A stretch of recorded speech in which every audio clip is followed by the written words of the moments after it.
ఏపీలో జగన్మోహన్ రెడ్డి గారు కొత్త ఎత్తుగడలు వేస్తున్నారు. అంటే కొత్త కొత్త ఆలోచనలతో ముందుకెళ్తున్నారని తెలుస్తుంది. అయితే వాలంటీర్లతో కొత్త ఆపరేషన్స్ కూడా చేయాలని చెప్పేసి ఆయన ఆలోచిస్తున్నట్టు తెలుస్తుంది. ఇంతగా కొత్త ఎత్తుగడలు ఏంటి, వాలంటీర్లతోని ఈ ఆపరేషన్ ఏం చేయబోతున్నారు? సో ఈ అంశాన్ని మనకి క్లుప్తంగా వివరించడానికి మనతో పాటు ఉన్నారు ప్రముఖ సీనియర్ జర్నలిస్ట్ దుర్గా కుమార్ గారు. నమస్కారం సార్. నమస్కారం శ్రీ మన వీక్షకులు కూడా నమస్కారం సార్. ఇప్పుడు చూస్తున్నట్టయితే జగన్ కొత్త ఏవో ఆలోచిస్తున్నట్టు అండ్ వాలంటీర్లతో కొత్త ఆపరేషన్ కూడా చేస్తున్నట్టు అయితే మనకు వార్తలు వస్తున్నాయి. ఇంతగా ఏం చేయబోతున్నారు సార్ అసలు జగన్ గారు? ఏం లేదమ్మా, ఇప్పుడు గతంలో ఈ రేషన్ పంపిణీకి వెహికల్స్ కొని ఇప్పుడు ఏ పని లేకపోతే ఏదో క్షవరం చేశాడని దేనికో అట్లాంటి ఒక ఫెయిల్యూర్ పథకం ఆంధ్రప్రదేశ్లో ఒక 2-3 ఏళ్ల క్రితం అమలైంది. అదేంటంటే ఇంటింటికి రేషన్ పంపటం. ఇప్పుడు మనం రేషన్ బియ్యం ఇస్తే చాలు, దాన్ని అన్నం వండి ముద్దలు చేసి తినిపించాల్సిన అవసరం లేదు. ఊళ్ళో రేషన్ షాపుల్లో కనుక రేషన్ సఫిషియెంట్గా ఉంటే సరిపోను, కనుక అందరి కార్డుకి సరిపోను, ఎవరికి ఎప్పుడు డబ్బులు ఉంటే వాళ్ళు ఆ టైంలో వెళ్ళి తెచ్చుకుంటారు ఊళ్ళల్లో. తర్వాత ఊళ్ళల్లో ఎక్కువ వ్యవసాయ పనులకు వెళ్ళిపోతారు. ఒక్కొక్కళ్ళే ఒక్కొక్క టైంలో వెళ్తారు. ఒక్కొక్కళ్ళ పొలంలో వాళ్ళకుండా పైర్లను బట్టి వాళ్ళకుండా తిరిగిని బట్టి ఒక టైంలోనే రేషన్ షాపు ఉంటుంది, పలానా గంటల లోపల మూస్తా ఉంటే కుదరదు. అంత ఎర్లీగా తీసినా ఎవరు వెళ్ళలేరు, లేట్గా ఉంచినా కానీ పనికిరాదు. అట్లా అసలు విలేజెస్లో ఏ విధమైన రేషన్ కనుక ఇస్తే అందట్లేదన్న పరిస్థితి లేదు. వీళ్ళు అతి తెలివిగా ఏంటంటే డబ్బులు, అధికారులు ఎప్పుడైనా ఎంత డబ్బు ఖర్చు పెడితే వాళ్ళకి అంత కమిషన్లు వస్తాయి.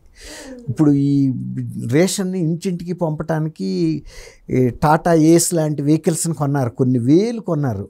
అవి విజయవాడలో పెట్టి పెద్ద భారీ ఎత్తున ప్రదర్శన చేసి ప్రచారం చేసి ఇంటింటికి మేము రేషన్ పంపిస్తున్నాము, ఇదో కొత్త పథకం, దానికి ఒక డ్రైవరు, రేషన్ పంచడానికి ఒక అసిస్టెంటు, తర్వాత ఆ బస్తాలు అవన్నీ మోయటానికి ఒక కూలీ, దాదాపు ఒక 3-4 వ్యవస్థ కావాలి. తర్వాత డీజిల్ కావాలి దానికి ప్రతిరోజు తిరగటానికి. ఆ తర్వాత విలేజెస్లో రోడ్లు చిన్నగా ఉంటాయి అనే విషయం ఏసీలో కూర్చున్న పెద్ద పెద్ద అధికారులకి తెలియదు. తర్వాత వీటి గురించి వాళ్ళ ఎమ్మెల్యేలని విశ్వాసంలోకి తీసుకుని మేము ఇలాంటి పథకం పెడుతున్నాము, ఇది ఏమైనా ఉపయోగం ఉంటుందా లేదా అని వాళ్ళని కూడా అడగలేదు. కేవలం ఏదో డబ్బు ఖర్చు పెట్టాలి, డబ్బు ఖర్చు పెడితే ఆ మోటార్ ఆటోమొబైల్ వెహికల్ ఏజెంట్స్ నుంచి గవర్నమెంట్లో ఎవరికి రావాల్సిన అమౌంట్లు వాళ్ళకి వస్తాయి కదా, కింద స్థాయి నుంచి టాప్ అయిన రాక వెళ్తాయి. కొన్ని వేల కోట్లు ఖర్చు పెట్టారు.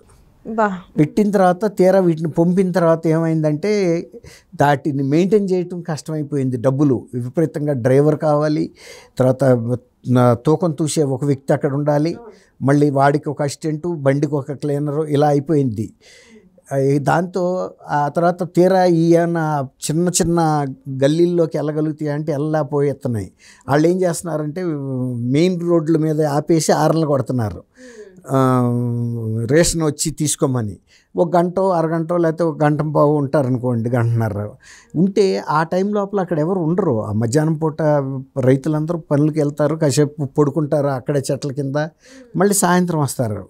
ఊళ్ళల్లో ఎవరుంటారు, పగలపూట ఎవరు ఉంటారు, అందరూ పనులకు పోతూ ఉంటారు.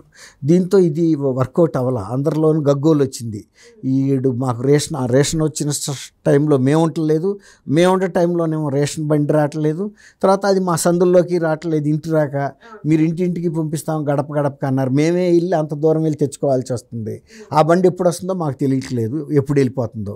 ఇదన్నీ ఊళ్ళల్లో పెద్ద గగ్గోలు వచ్చింది. గతంలో అయితే ఓ రేషన్ షాప్ ఉండేది, 2 ఉండేవి, అక్కడికి మేమే వెళ్ళేవాళ్ళం. ఆ టైంలో రేషన్ షాపు ఓనర్ కూడా ఇంట్లోనే రేషన్ షాప్ కాబట్టి రాత్రిపూట 7ంటికి వెళ్ళినా కూడా ఇచ్చేస్తారు. ఊళ్ళల్లో తెలుసు కదా, వరసలు పెట్టి పిలుచుకుంటారు, అన్న, అక్క, బావ, మామ అనుకుంటా.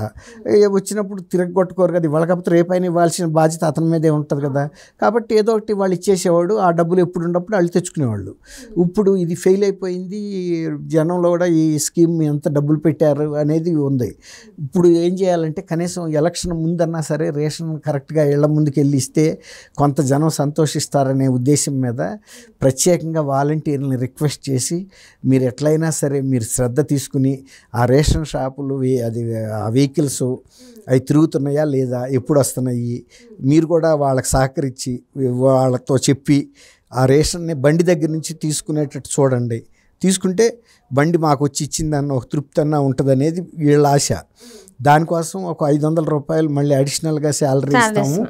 అది కూడా ఆ ఫండ్స్ ఏంటంటే సివిల్ సప్లైస్ డిపార్ట్మెంట్ అంతర్గత నిధుల నుంచి ఇవ్వమని ఒక జీవో ఇచ్చారు కమిషనర్ గారు. ఇప్పుడు అది కాకుండా కూడా ఈ 2 నెలల పాటు ఎలక్షన్లో మీరు ప్రత్యేకమైన కృషి చేయండి. ఓటర్లని మన పార్టీ పట్ల ఆకర్షించేటట్టు మన పార్టీ ఓటర్లందరికీ తర్వాత గతంలో ఎక్కువ కూడా రాయించారు ఓట్లు ఇక్కడ లేని వాళ్ళని కూడా తీసుకొచ్చి మన పార్టీకి ఓటేసేలాగా చూడండి. మన ప్రత్యర్థి పార్టీల వాళ్ళకి ఓట్ల విషయంలో మీరు వాటిని తొలగించేటందుకు కృషి చేయండి. తర్వాత ఓటేసేటప్పుడు కూడా మీరే ఏజెంట్లుగా ఉండి వాళ్ళకి ఛాలెంజ్ చేయండి, అభ్యంతరం పెట్టండి, ఏదో ఒక రకంగా ఆ ఓటు పడకుండా చూడండి అని ధర్మాన ప్రసాదరావు గారే చెప్పాడు. ఒక మీటింగ్లో కూడా చెప్పాడు. అది ఇంటర్నల్గా కూడా సర్క్యులర్ ఇచ్చారు. వీళ్ళకి ఎక్కువ ఇస్తారని కూడా చెప్తున్నారు ఈ 2 నెలల పాటు ఎలక్షన్ అయ్యాక. అవసరం తీరే వరకు వేరే ఉంటుంది కదా. ఓడ దాటితేనేమో ఓటు దాడే వరకు ఓడ మల్లన్న దాటిన తర్వాత బోడి మల్లన్న అని చెప్పేసి అంటారు. అట్లా ఉంటుంది కదా, అదే పరిస్థితి అన్నమాట. కాబట్టి ఒక ఫెయిల్యూర్ స్కీమును మళ్ళీ ఆ వెహికల్స్ అన్నింటినీ గతంలో దేనికి వాడుకున్నారంటే వాళ్ళు జనాల్ని అటు ఇటు తీసుకెళ్ళటానికో లేకపోతే ఇతర గూడ్స్ రవాణా చేసుకోవటానికో వాళ్ళ ఫ్యామిలీ అవసరాలకో వాడుకుంటున్నారు. అవన్నీ కూడా మీడియాల్లో వీడియోల రూపంలోనూ న్యూస్ రూపంలో వచ్చినాయి. కొన్ని రూట్లలోనూ లేకపోతే వాళ్ళు ఫంక్షన్లో అయితే వాళ్ళ చుట్టాలను ఎక్కించుకుని తిప్పడానికి తప్ప రేషన్ తీసుకెళ్ళి డిస్ట్రిబ్యూట్ చేయడానికి వాడిని 10% కూడా లేదు. ఎందుకంటే అది ఆచరణలో సాధ్యం కాల. డబ్బులు మెయింటెనెన్స్ ఎక్కువ అవుతుంది. అదే ఇంటి దగ్గర అనుకో అతనికి రెంటో లేదు, డ్రైవరో లేడు, తర్వాత అతనే చూసేవాడు, అతనే ఇచ్చేసేవాడు. ఇక్కడ అట్ట కాదు, వేరేవాడు కావాలి, తర్వాత అసిస్టెంట్ కావాలి, ఒక క్లీనరు, డీజిలు, ఇవన్నీ కూడా గవర్నమెంట్కే తడిసి మోపిడవుతుంది. అర్థమైపోయింది తప్పు నిర్ణయం అని. ఏదైనా గోటితో పోయేదాన్ని గొడ్డల రాక తీసుకెళ్ళటం అంటే ఏసీ రూమ్లో కూర్చుని చేసే నిర్ణయాలు క్షేత్రస్థాయిలో అవి సూట్ అవుతాయా లేదనేది వాళ్ళకి అవగాహన లేదు. ఇప్పుడు మీరు అన్నారు వెంటనే అవి చిన్న చిన్న రోడ్లు కదండి ఎట్లా వెళ్తుంది అనేది. మీరు ఊర్లో పుట్టారు, నేను ఊర్లో పుట్టాను కాబట్టి మనకు తెలుసు అక్కడ పరిస్థితులు ఎలా ఉంటాయి. తర్వాత రేషన్ షాపుల్లో ఎవరు ఎప్పుడు వెళ్ళి ఎట్లా తెచ్చుకుంటూ ఉంటారు. ఒక టైంలో వెళ్ళరు అందరూ. తర్వాత అందరి దగ్గర డబ్బులు ఉండవు, ఒక్కొక్కరికి ఒక్కో టైంలో వస్తాయి. ఇన్ని ఇబ్బందులు ఉంటాయి అనేది వాళ్ళకి తెలియకుండా చేసిన తప్పుని కవరప్ చేసుకోవటానికి. మరి ఇవన్నీ ఇప్పుడు సాధ్యమవుతుంది అంటారా సార్? మళ్ళీ వైసీపీ వచ్చే అవకాశాలు ఉన్నాయంటారు. మరి వాలంటీర్లతో ఇవన్నీ చేపిస్తున్నారు. ఇవన్నీ కూడా ఫెయిల్ అయింది. వాళ్ళు అందరూ అనుభవించారు ఈ బాధలు. రేషన్ షాపు కొన్నిసార్లు రేషన్ మిస్ అయిపోయారు. ఎందుకంటే రేషన్ బండి వచ్చినప్పుడు వాళ్ళు ఉండేవాళ్ళు కాదు, వాళ్ళు వచ్చినప్పుడు రేషన్ బండి ఉండేవి కాదు. ఇంటికి వెళ్తేనేమో రేషన్ బండిలో ఉంది, మీ సామాన్ మా దగ్గర లేదని వాళ్ళు చెప్పేవాళ్ళు. అట్లా ఒక బాధ కాదు, కాంప్లికేట్ చేసిన కొద్దీ ఇప్పుడు ఆటోమేటైజేషన్ అంటే మనం ముద్ద మింగకుండా కూడా నోట్లో పెట్టే అంత మిషనరీ పెట్టొచ్చు. కానీ పెట్టిన తర్వాత ఇక మన చేతులు పనిచేయవు, నోరు పనిచేయదు. ఎందుకంటే సహజంగా ఇక అది మిషన్ చూసుకుంటుందిలే అన్నట్టుగా ఆ పరిస్థితికి వచ్చింది ఇప్పుడు. ఆ ఫెయిల్యూర్ని ఎట్టగొట్ట కవరప్ చేసుకోవటానికి ప్రభుత్వం చేస్తున్న తాపత్రయం ఇదంతా. మీరు అన్నట్టు ఇది ప్రజలు వాళ్ళకి అర్థమైపోయింది, ఈ ప్రభుత్వానికి ప్రజల మీద శ్రద్ధ లేదు.